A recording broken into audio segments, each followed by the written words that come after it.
tensão do Ricardo. Muito boa, né? Gato escaldado tem medo de água fria. Estamos ao vivo. Estamos ao vivo, eu queria apenas declarar que todos amamos o jornalismo brasileiro. Amo o jornalismo brasileiro.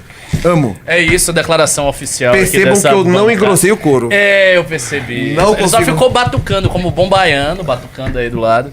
Já começa com um estereótipo xenófobo aqui, beleza, né? Mas eu posso falar nesse sentido. Mas, enfim, boa tarde, aos espectadores, boa tarde, operadora Heloísa, boa tarde, Boa Orlando, tarde. boa tarde, Merreiro. Boa tarde, Dessa Ricardo. Vez, vamos fazer a bancada aqui com 3 pessoas. E para você que vai entrar no Valete Plus, eu não vou nem dizer se, você vai entrar no Valete Plus nesta live, porque a gente vai comentar tudo dessa sabatina. Vamos entrar em questão de livro amarelo, vamos entrar em questão de performance do Renan, do que o jornalismo espera, do que a gente vai fazer. Então, assim, vai ser uma live de análise. E você que vai entrar no Valete Plus, você vai receber este livro, A Arte da Guerra, que o Renan com certeza fez uma leitura aí nas vésperas dessa entrevista, porque foi uma guerra, foi a entrevista mais...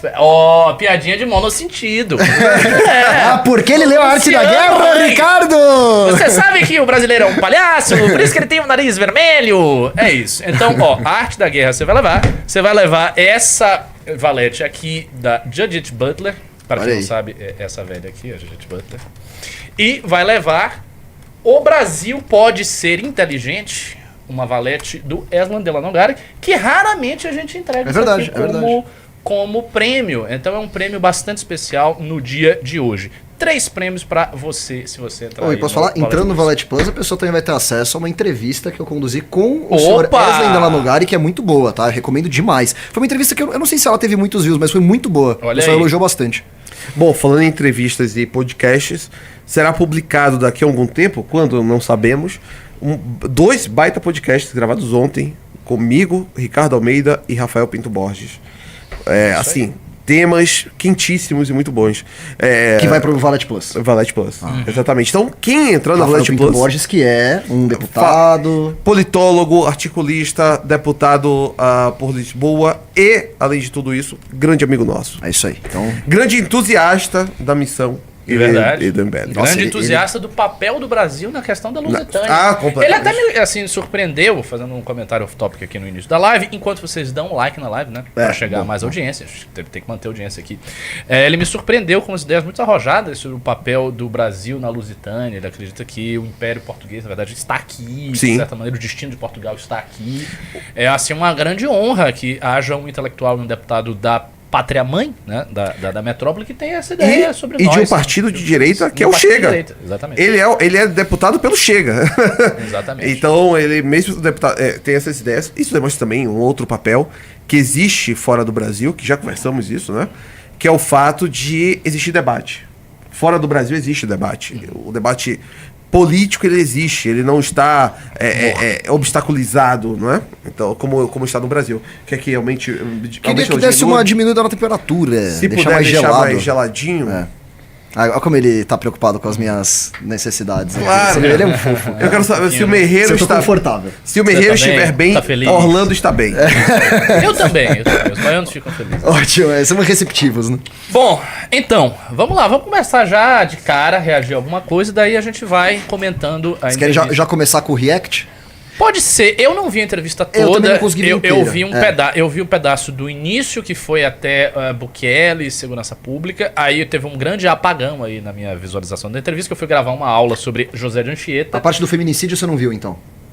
Então, eu vi, não, a parte do feminicídio, até a parte do feminicídio, que ela ficou insistindo muito, mas você tem um preconceito contra a palavra, e feminicídio é uma questão, enfim, ela ficou insistindo no feminicídio, que era uma coisa, no fundo, que a gente já previa que a Globo ia insistir, porque é uma pauta deles. Sim. Aí terminou isso aí, teve um apagão na minha visualização, aí eu fui retomar só quando ele tava no finalzinho da parte de imprensa e o final da entrevista. Mas enfim, você chegou a ver toda, Orlando? Toda não, mas assisti acho que 70%. Você viu mais do que eu. 70% da entrevista eu vi. Então, nos conte então, começa por você. Bom, impressão geral do debate. Se eu pudesse fazer aqui um placar, não é? Foi um jogo de futebol, 90 minutos. Então vamos fazer aqui um placar do jogo. 4-1 Renan Santos. Né?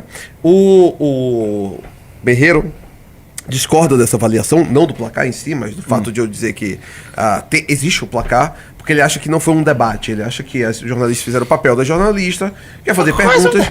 Tem elementos de debate. Não, é que não foi bem isso que eu falei, mas ok, vai. Eu já explico o que eu já Agora eu estou colocando palavras na sua boca. Você É está. assim que ele ganha as discussões. É isso. Mas eu acho que não, acho que o jornalismo brasileiro, e aqui já vou começar com uma pequena avaliação sobre o jornalismo brasileiro. Os jornalistas têm uma síndrome de Dr. House, não é? Eles sempre, quando vão chegar... O Dr. House, ele é aquele cara que, a despeito de todas as avaliações, a despeito de todos os demais, ele sempre terá a última voz e, às vezes, imporá essa última voz, não, porque ele se acha mais genial do que os outros. Ele é retratado como esse homem genial, especialista de tudo, senhor do mundo. E o jornalismo brasileiro...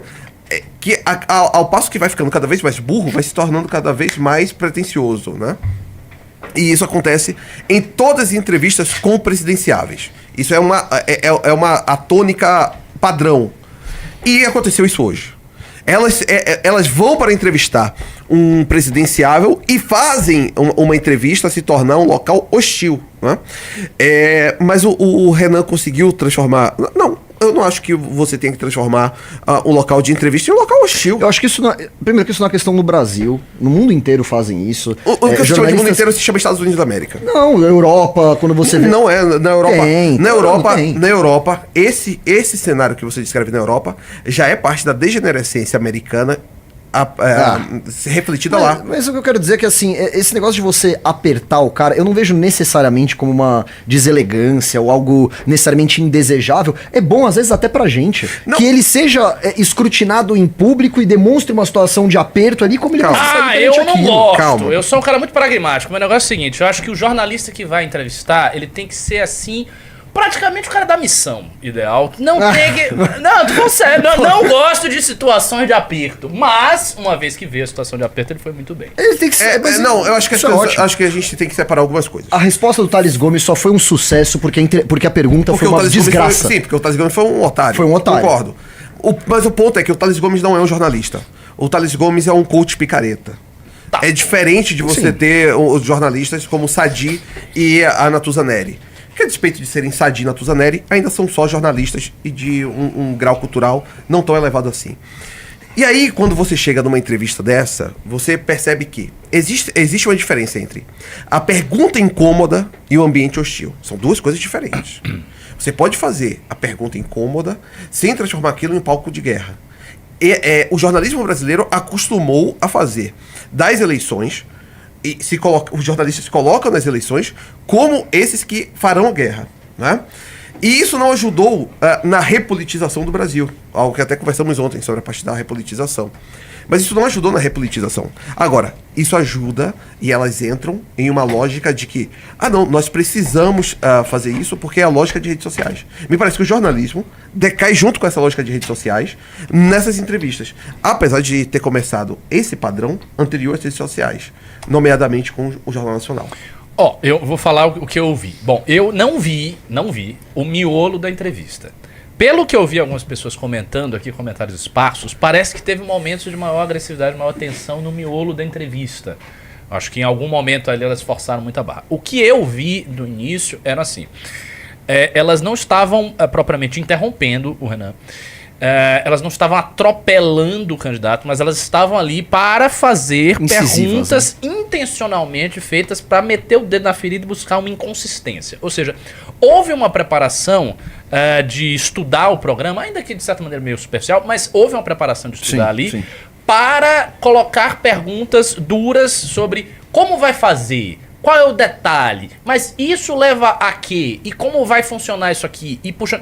Então, assim, elas realmente construíram um ambiente hostil, mas em minha avaliação, eu acho que ainda ficou dentro, digamos assim, do que é legítimo num jornalismo, na fronteira ali do que dá pra fazer. A Vera Magalhães, ela teve um hábito, agora eu não acompanho mais, mas na época que eu acompanhava... Ninguém acompanha mais. Nossa, já destruiu a mulher. Então, na época que eu acompanhava, ela realmente desenvolveu um hábito que ela era tão hostil que ela começava a interromper os entrevistados. Então, o entrevistado estava tentando fazer um raciocínio, ela ia, cortava. Eu me lembro dela ter feito isso. Não sei se foi... Eu acho que foi com o Arthur. Eu acho que ela chegou a entrevistar o Arthur Se eu não estou enganado, a Vera Magalhães chegou a entrevistar o Arthur na época da prefeitura, acho que sim. Deve ter E tido. que ela interrompia, e ela começou a fazer isso com várias pessoas. Então ali eu acho que ela realmente ultrapassou os limites. O cara quer aparecer mais que o entrevistado. Mas né? nesse caso, tanto a Sadi quanto a Natuza, elas não fizeram isso. Elas tentaram estavam fazer. Da metade pro final fizeram. Então, mas eu muitas não vezes. vi. Do que eu vi, elas não fizeram. Elas estavam ali assim, faziam perguntas incisivas e forçava a barra, sempre com a cara amarrada. Claramente elas não estavam ali de sorrisinho, de claro. nhenhenhen, era tipo pá. E foi uma prova de fogo, né? O Renan passou muito bem por essa prova de fogo. Sim. Eu, sinceramente, considero que essa entrevista possivelmente é mais dura do que qualquer debate que ele possa. Até porque se ele vai enfrentar um debate, é Flávio Bolsonaro e Lula. Eu não acho que Flávio Bolsonaro e Lula conseguem digamos assim, um poder de fogo num entrevero maior do que dessa entrevista. E existe um detalhe também quando você é um entrevistador, você está numa posição super privilegiada, em que você não tem que defender nada, então você está ali na posição de você atacar, de você buscar as inconsistências e não do seu adversário buscar as suas inconsistências. Então me parece que ou que nós vimos hoje, isso é importante dizer, é a arena mais dura que o Renan já enfrentou desde o início da pré-campanha e do que ele está fazendo aí como presidenciável, e continuará sendo. Eu acho que é uma arena mais dura do que vai ser nos debates, do que vai ser em outras entrevistas, do que vai ser quando ele falar no SBT, na Band, na Record, enfim, qualquer rede de TV que o entreviste. Isso eu acho. Eu acho que ele chegou ali no máximo. Inclusive, não vejo outro espaço em que seria algo mais duro do que isso. O Thales, pra gente comentar, o Thales Gomes, quando o Renan estava no evento do G4 com os outros presidenciais, ele foi muito mais hostil. Porque ele fez uma pergunta agressiva, na qual de um jeito agressivo, na qual ele falava, o candidato nem sabe abrir uma padaria, não sei, assim, uma pergunta completamente deselegante. Sim. E ele recebeu uma lapada. Ele recebeu uma lapada e não tinha mais o que fazer. Então ele foi mais agressivo. Só que ele foi mais fraco porque a pergunta foi mal formulada. No caso... Imprecisa pra caramba. Já partindo de um pressuposto que o Renan não nada. Tudo errado. No caso do que a gente viu hoje, não. O que eu vi foram perguntas programáticas. Parece que perguntaram algumas coisas de denúncia do Renan. Então, mas sim, perguntaram. E essa foi a parte que elas mais interromperam o Renan e não queriam que o Renan respondesse. Então, tem esse trecho da... o que eu não vi. Esse trecho que perguntam dos... Não é escândalo que eu quero falar, é das denúncias contra o Renan, aquelas que inclusive... Sobre o bar violeta. Parecer do Ministério Público recentemente, que foi ótimo. Né? Mas posso falar só um pequeno ponto aqui. Eu acho que esse grau de escrutínio, ele só favorece um tipo de candidato, o preparado. Então, se elas fizerem a mesma coisa que elas fizeram com o Flávio Bolsonaro, ele vai se sair mal. O Flávio pode fazer. E assim, o Lula não vai. O Lula não quis ir. Se o Lula tivesse, não iriam fazer. Mas não iriam fazer. Né? Por exemplo, ninguém perguntaria pro Lula, por exemplo, sobre ele ter falado em ligação com a Dilma Rousseff naquelas que foram interceptadas, sobre uma das fundadoras do PT ter sido acordada por 5 policiais federais ao redor dela, e ele brinca na ligação dizendo o seguinte: a fulana acorda com 5 homens ao redor dela e até achou que ele estava no céu. Achou que fosse um sonho. Eu lembro disso. Ela não perguntaria isso pra o Lula. Porque ninguém pergunta isso pro Lula. Nenhum jornalista pergunta isso. O senhor acha que a cultura do estupro... Porque o senhor falou isso. Né? Exato. O senhor acha que isso é uma piada pra se fazer? Né? Como ela ficou tentando... Então, se você achou que é uma piada, você acha que é uma piada. E foi a hora que o Renan interrompe e disse: você fez uma pergunta, agora você vai deixar eu responder. Que aí a Sadi... Não, o que vai aqui é sobre a parte de estupro, mas pode colocar. Vamos ver, eu quero ver o que... Essa aqui é sobre acusação de estupro. Agora precisa pôr mais fone, né? Tá chique isso aqui, né? Vamos ver se tá chique. Vamos ver. Em agosto... Depois a gente vai comentar sobre Flávio Bolsonaro. Peraí. Pra mim, cara, a tem chance muita de coisa Flávio pra Bolsonaro comentar. aparecer são, tipo, abaixo de 0. Nossa, abaixo de 0. Ele não vai nem Em agosto de 2021, uma jovem de 21 anos registrou um boletim de ocorrência contra o senhor por estupro. O senhor foi absolvido por insuficiência de provas. Ainda assim, como o senhor é candidato a presidente da República, eu queria entender o que aconteceu naquela noite. Eu saí com ela, a gente tinha um namoro, a gente tinha um relacionamento. O relacionamento termina, a gente estava naquele rescaldo, no período da pandemia, ela estava muito estressada. E foi isso, a gente ficou à noite, não teve relações sexuais. Ela retorna para casa dela, os parentes dela não gostavam de mim, ela saiu escondida, porque era o período da pandemia e havia todas essas restrições para sair. Ela não sabia como explicar, a família convence ela a me dar um corretivo, e aí ela faz uma falsa acusação contra mim. No mesmo dia, eu tenho todas as provas disso, ela liga para mim, da delegacia: Renan, o que eu tô fazendo? Me ajuda. eu não atendo o telefone, que era de madrugada, e aí depois eu converso com ela no dia seguinte, ela vai pra casa da mãe dela em outro estado, nesse outro estado eu converso com ela, ela retorna pra São Paulo, e aí retornando pra São Paulo, ela retira o boletim de ocorrência. Mesmo assim, o Ministério Público entra com a investigação, que isso é muito importante, quer checar o que aconteceu, e com ela faz dizendo, o Renan não fez nada, eu errei, eu menti, a mãe dela, por favor, não punam minha filha, ela mentiu sobre o Renan.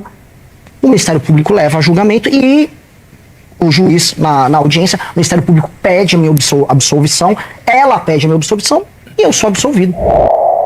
Bom, Orlando Lima é um fresco, né? Aparentemente. Por quê? Não, eu acabei de falar que... Peraí. Não é essa parte. Não é essa, é a parte da Bárbara. Ah, É a isso parte da Bárbara. Eu acho que eu consigo, peraí. É a parte da Bárbara. Tenta conseguir É a porque, parte da infelizmente, o senhor Merreiro, assim, é um ignorante. Não assim, é um comentarista qualificado. Não é um comentarista brigar pra qualificado. Eu estou impressionado que a Jovem Pan...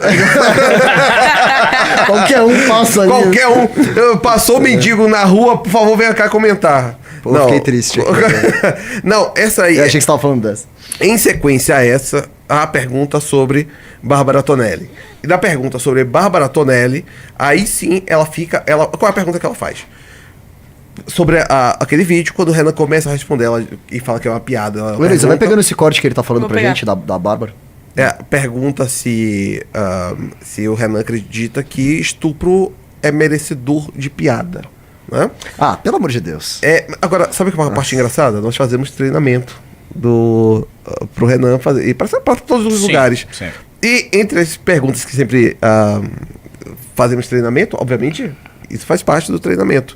E pensamos já que a Sadia perguntaria exatamente isso. Mas isso merece cabe ser uma piada? Cabe piada com Era isso? óbvio, né? É incrível como o jornalismo nunca surpreende. É previsível. Muito previsível. Eles têm os ganchos. Sim, os tem os ganchos que estão na E cabeça sabe o que é pior? deles.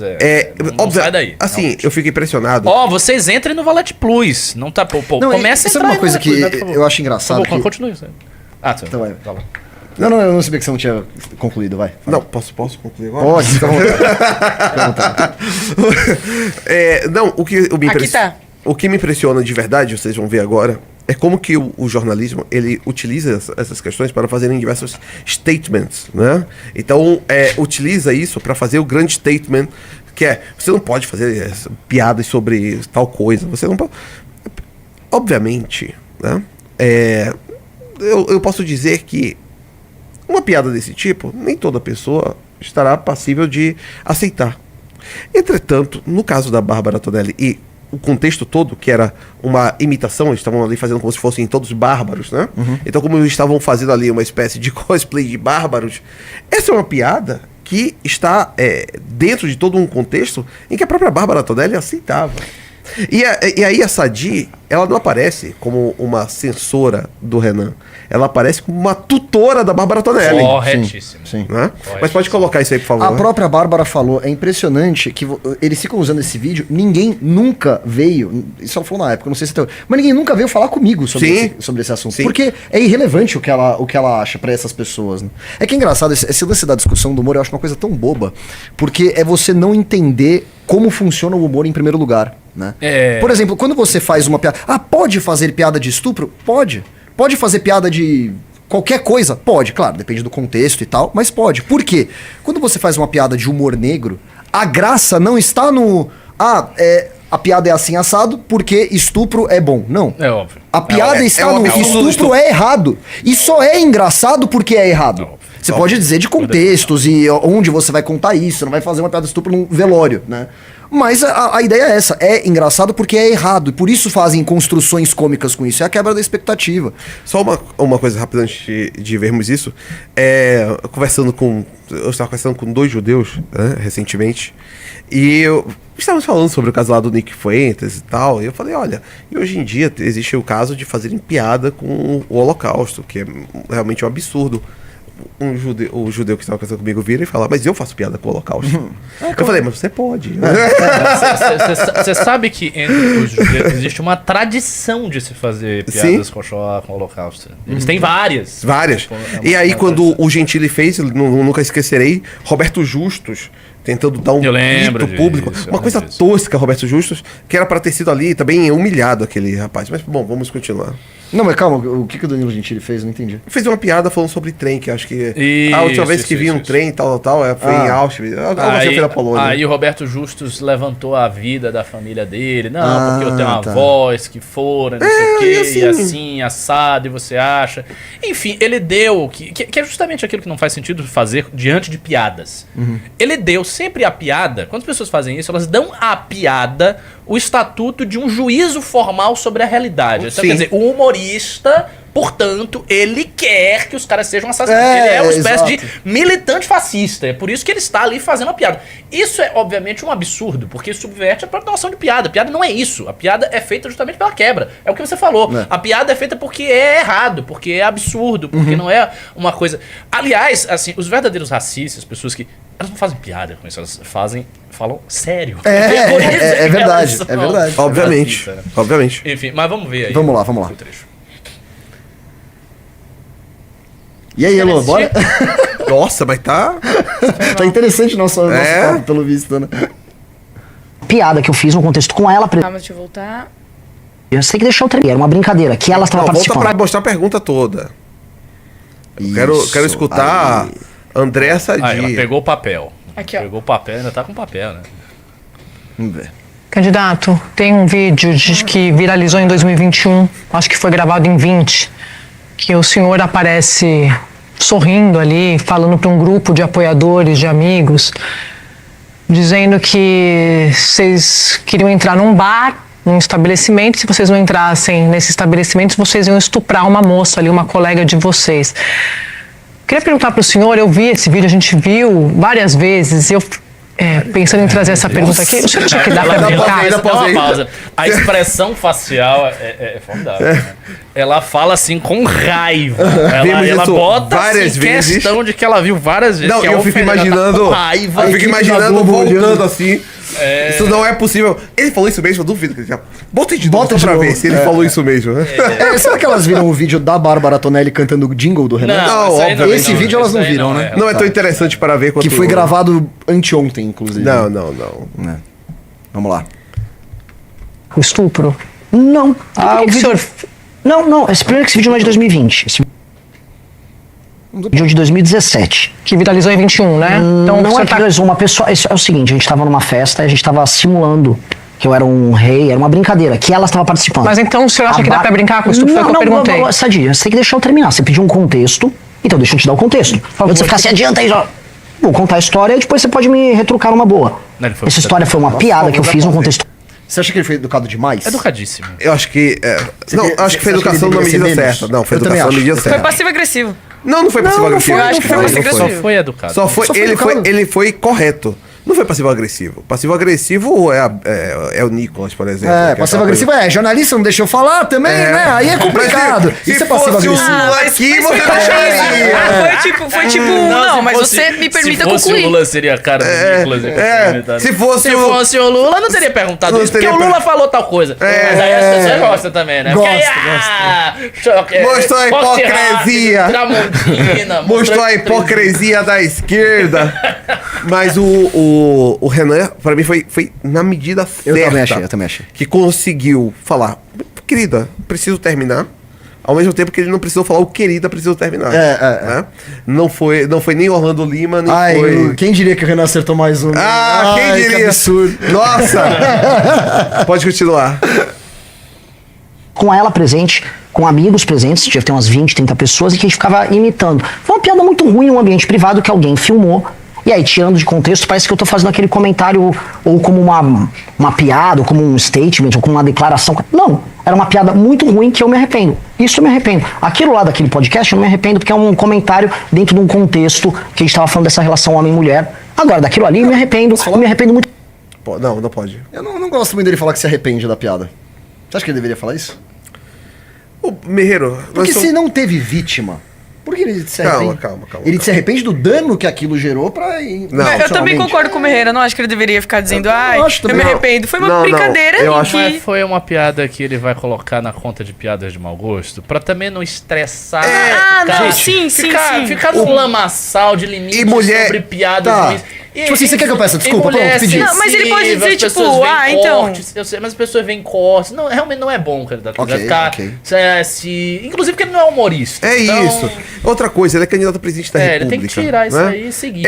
Eu tô, assim, bom, tá certo. de verdade, eu não pensaria em momento nenhum que essa piada seja motivo de. Eu tenho certeza que o Renan se arrepende exatamente pelo. Sim, pela chatice que E está por ter acontecendo expor. com ela, E isso agora. acaba por expor a Bárbara Claro, Tonelli. prejudica a Bárbara, sim, sim, E sim. toda vez que esse assunto vem à tona, Vem, é o Renan é. que tem que ir lá.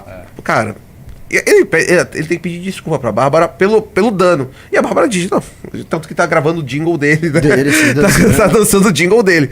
Mas a questão toda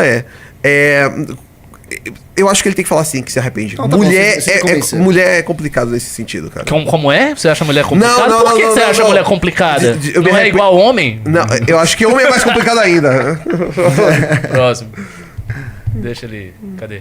Pela minha amiga Bárbara, que ela todas as vezes é usada como um porrete pra ficar dando porrada em mim, é minha amiga, me defendeu todas as vezes. Esse tema foi alvo de ações de denúncias, tá? Da Maris Alves, do Nicolas Ferreira, que falava que eu tava incitando estupro. Todas as vezes essa minha amiga Bárbara teve que ir lá me defendeu todas as vezes muito bem. E a defesa que ela fez, toda vez, ninguém se preocupa se estão enchendo o saco dela, se estão expondo ela. Mas E vocês que expuseram ela, candidato. Não, eu não expusei, não. Eu não expulsei. Vocês, Não, eu não gravei esse vídeo. vocês Eu não gravei esse vídeo. você Alguém tá falando, gravou. mas Eu paro de falar. só uma coisa. Paro de falar. Só o fato de piada falar. ruim, eu me arrependo da piada. Candidato, quero falar de desfavelização, não que é aparece um... na tela. Já coloquei, já. A Sadia queria engatar uma, mas não chegou. Mas ela Não, queria dar não, uma porrada ela aí, queria. dizendo que você que expôs, tá na tua conta. Mas, obviamente, não foi, né? Não foi não. na conta do. Não é na conta do Renan essa, é de quem expôs. É de quem gravou. Imagine que nós façamos aqui uma piada com a Ocluda, não é? Eu não faria. Eu também nunca faria uma piada com a Ocluda, obviamente. Mas vamos suponhamos que aqui no ambiente privado fizemos uma brincadeira com a Ocluda, por acaso. Tem uma câmera gravando e futuramente o Aloysio sai do MBL, pega essa gravação E e solta. expõe. Quem foi o responsável pelo dano? O dano foi feito pelo Aloysio. Concordo. Não é a nossa piada o problema. Né? O problema É a exposição. É a exposição dessa Claro, piada, claro. como se fosse ali uma espécie de agressão. Sendo que uma piada, todos estão rindo juntos. Né? Acho que o Renan por conseguiu aí, mostrar muito bem isso. Bom, tem mais trechos interessantes para falarmos? Acho que o Renan continua. Mas esse aí, continua esse aí. Tem muita coisa dessa entrevista. Vamos Um ponto que o senhor bate bastante na sua proposta de governo. O seu plano, me corrija se eu estiver errada, promete transformar 12 mil favelas no Brasil em bairros em 10 anos. Aqui é outro assunto, só que elas ainda continuam naquela de ficar meio que... mas deixa vale a eu ver, pena? eu não Então vi. bora. eu não Vale a vi. pena, se Bota, for a joga, parte que eu joga. vi. Bora. Territórios onde vivem mais de 16 milhões Por volta de 16 milhões de de pessoas, isso segundo o censo de 2022. Pode ser até que seja um número maior, né? Como é que o senhor vai fazer isso? Porque para fazer uma política de desfavelização, o senhor vai ter que tirar as pessoas dessas casas para poder colocar saneamento, para poder arrumar moradia. Isso vai. Elas voltam de fato para casa? Onde é que o senhor vai colocar essas pessoas enquanto o senhor está desfavelizando as comunidades no país? Vamos lá, primeira coisa, o que é uma política de desfavelização? Primeiro é atestar que viver numa favela é indigno, que uma pessoa que vive hoje numa favela, ela não é titular de direitos, que ela tem taxa de tuberculose maior, taxa de gravidez na adolescência maior, presença endêmica do crime organizado. A anomalia urbanística chamada favela precisa ser confrontada, enfrentada e resolvida. Esse é o primeiro ponto. Segundo ponto, países sérios não têm favelas. Países sérios enfrentam o problema da favela. Eu posso pegar da China a Singapura, eu posso levantar da Colômbia à Argentina, experiências de países que estavam no terceiro mundo. Tô falando, inclusive a Índia tem fortes políticas de desfavelização acontecendo agora. Todos eles tentando resolver. Culturalmente o Brasil adotou outro caminho, que é de aceitar a favela como um elemento da própria personalidade. A favela faz parte da nossa cultura. Eu não acho que isso deva ser aceitado. É um enfrentamento que é urbanístico, estrutural e cultural também. Então, envolve, retirar o crime organizado. 2, avaliar qual a natureza daquela favela e daquelas pequenas propriedades informais por enquanto. No livro amarelo, a gente fala de 4 modelos. Lugares que têm interesse econômico. Vou dar um exemplo. Um Vidigal, aqui no Rio de Janeiro, mas que são aclives. Lugares que têm interesse econômico e são planos, a maré. Aí lugares sem interesse econômico e que são, vamos dizer, com aclives ou acidentados. E sem interesse econômico e planos, ou seja, uma planície. Cada um terá uma política diferente de desfavelização. O que tem interesse econômico, a pessoa que mora lá vai ser tirada de lá para que possa se construir empreendimentos, Não, é isso? muito pelo contrário. Você pode fazer um aproveitamento adjacente com levar empresas para a região, levar empregos para a região, só que você vai fazer um leilão reverso, você tem mais possibilidades no leilão reverso de você atrair investimento privado. Agora, se é uma área de pouco interesse econômico, o investimento será majoritariamente público. A questão do interesse econômico é para você poder vincular a participação econômica nisso. Então, por exemplo, uma região distante, de baixo interesse econômico, mais plana, qual a principal questão dela? Em muitos lugares, essas casas já são de alvenaria, você tem que fazer, como aconteceu na Argentina, uma adequação da construção à legislação nossa. A conferir a essa pessoa o título de propriedade. Qual o principal problema dela? É o problema de você conectar ela em termos urbanos. Você tem vias de acesso. Então, boa parte da desfavelização faz você transformar aquilo num bairro, arborizar, levar equipamento urbano e conectar. Calma, mano, vocês são muito apressados. Essa parte é boa, calma. A gente falou pra deixar. O pessoal já viu. De maneira mais eficiente essas pessoas ou com metrô ou com vias de acesso melhores. Mas se valorizar, vai ter remoção? Oi? Isso que eu quero saber, a gente quer entender como é que vai ser. Como é que eu vou remover uma pessoa? É isso que mas como a gente quer entender como, no detalhe, sobre isso não consta no programa, isso seria de uma desigualdade gigante. Então o que o senhor vai fazer A exatamente? pessoa vai ser dona do título de propriedade dela. Mas o quê? Eu não entendi. Um título de propriedade de uma casa que vai ser reformada num bairro que vai ser digno, Sadi. Por que eu ia remover? Eu não entendi a pergunta. Por que eu ia remover essa pessoa? Não, a gente está perguntando se isso não é remoção com outro nome. Porque o senhor faz um longuíssimo capítulo no programa de governo falando sobre isso. Acho que esse é o maior problema social do Brasil. Então, a gente quer os detalhes, acho que é justo Então, para quem está assistindo saber o que o candidato ia dizer sobre isso. O diagnóstico central disso. A favela é um problema transversal. Ela congrega inúmeros outros problemas dentro dela. Problemas de saneamento, de acesso à água, problemas que vão de tuberculose a pior desempenho escolar. Resolver a favela é você resolver múltiplos problemas ao mesmo tempo, dentro de uma chaga que é urbana.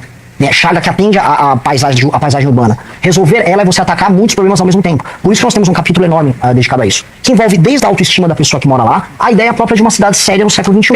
Tem um trecho, eu queria que o senhor explicasse, que o senhor fala de remoção, de demolição em 48 horas. Sim, mas isso é muito claro. Isso não é, se você monta uma favela agora, você faz uma invasão, nós não vamos permitir que a invasão se erga. Movimentos de moradia, movimentos de especulação imobiliária, mas como grilagem. Se em 48 horas você vai construir uma casa, né? Uma pessoa vai tentar montar um barraco, você vai ter que apenas cumprir a lei, que é impedir aquele barraco de ser montado. Senão você não tem direito de propriedade no Brasil, você é um país sério. País sério, existe propriedade pública e privada e é respeitada. Senão não tem regra. Mas isso é uma regra básica. Nós vamos seguir os exemplos de satélites, georreferenciamento para evitar novas invasões. Existe uma indústria da grilagem que acontece no ambiente urbano e que também acontece no ambiente rural. A mesma lógica para evitar, por exemplo, ocupações de grileiros de áreas de proteção ou áreas de manancial. Em São Paulo, as áreas de manancial foram inteiras invadidas. Foram invadidas para a construção de favelas e depois o PCC ocupou. Isso quando não é o próprio PCC que organiza as invasões. Então, sim, isso precisa ser feito. Eu não vou permitir o surgimento de nenhuma outra favela. É isso que o presidente Sérgio tem que fazer. Isso é lei e ordem. Agora, quem mora na favela, aqueles 16 milhões de inscritos... É isso, que a gente está perguntando sobre esses 16 milhões terão direito a título de propriedade e viverão em bairros que não terão mais o crime organizado, que serão devidamente urbanizados. E se eles estão para dar mais exemplos, uma pessoa está numa encosta, igual aconteceu em Juiz de Fora agora. Não dá para morar numa encosta. Vai ter que tirar as pessoas dali e vai ter que fazer um prédio para essas pessoas morarem.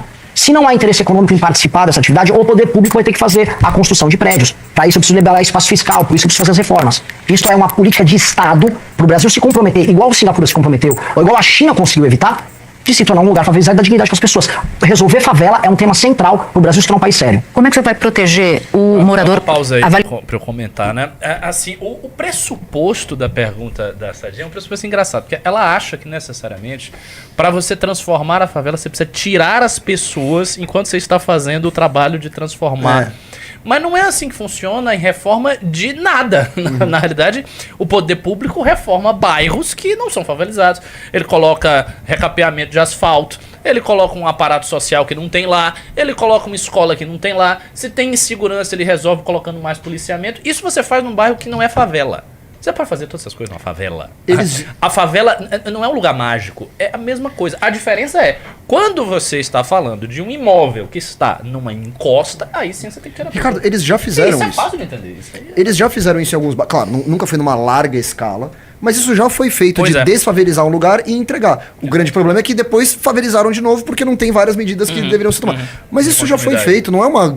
Sabe, o governo não está reinventando a roda nesse sentido. O lance é você fazer isso em larga escala e manter aquele lugar desfavelizado, né? Eu acho que elas estavam ali com a ideia... Foi bobo.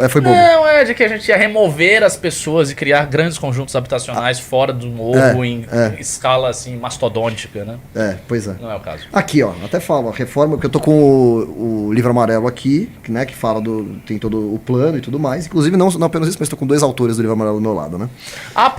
Deixa eu ler esse pimba aqui Ah, você vai... Não, por favor. Não, leia. Eu achei interessante também. O Arthur mandou um pimba de R$10 que merece ser lido. Vi a sabatina com a minha avó. Ela virou fã do Renan e falou que vai fazer até campanha.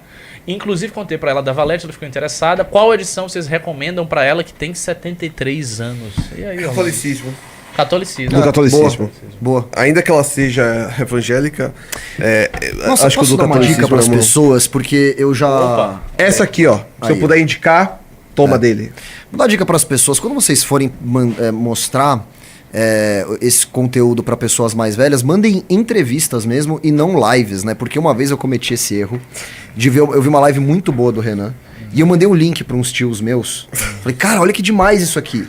Eles falaram, olha, eu adorei o conteúdo, eles concordaram com o conteúdo e tal, mas eles falaram, mas é muito agressivo, mas eu não gosto, tipo, o cara mais velho, eu não gosto de falar mais velho, o cara da terceira idade, ele não gosta desse tipo de coisa. Então ele prefere, só que quando eu mando a entrevista, aí vai.